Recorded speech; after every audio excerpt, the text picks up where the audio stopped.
Alright guys, so in this video let's integrate static files to our project, and to do that first open settings.py and copy this code. I'll give this code in the description below, and this code, like, ignore the media URL and the media root. I'll talk about that later. So we'll be using static URL that's default, and static files does, and static root as mentioned in the documentation. So next we need to create a static folder. So create it inside an app.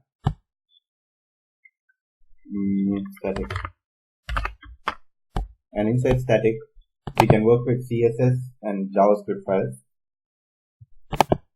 So it's good to separate your static like CSS and JavaScript files from your templates folder. It's a good practice. So let's start off with CSS. Let me create a base one. Start with CSS. Alright. So go to your templates, and here just import your CSS file. So that will be in the root static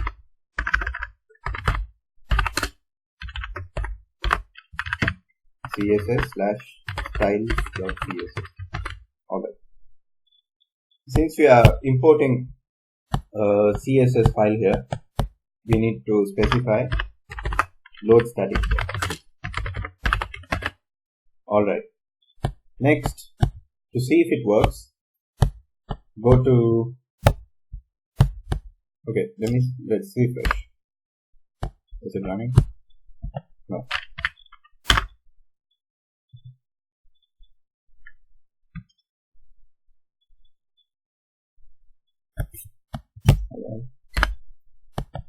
It's running as usual. There are no changes.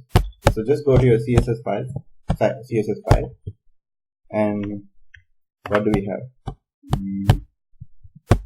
Yeah, we have an H1 here. So just say H1 and change the color to red. Is it working? Yeah, it's working now.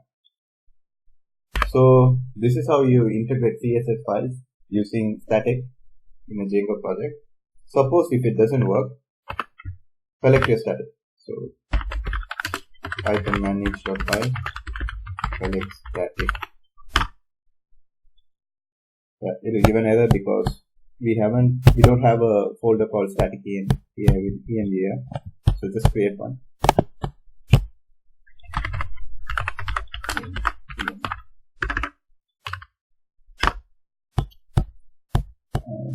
Then just select static. There it works, and run the server again. And refresh, there are no changes. So yeah, it works. So see you in the next video.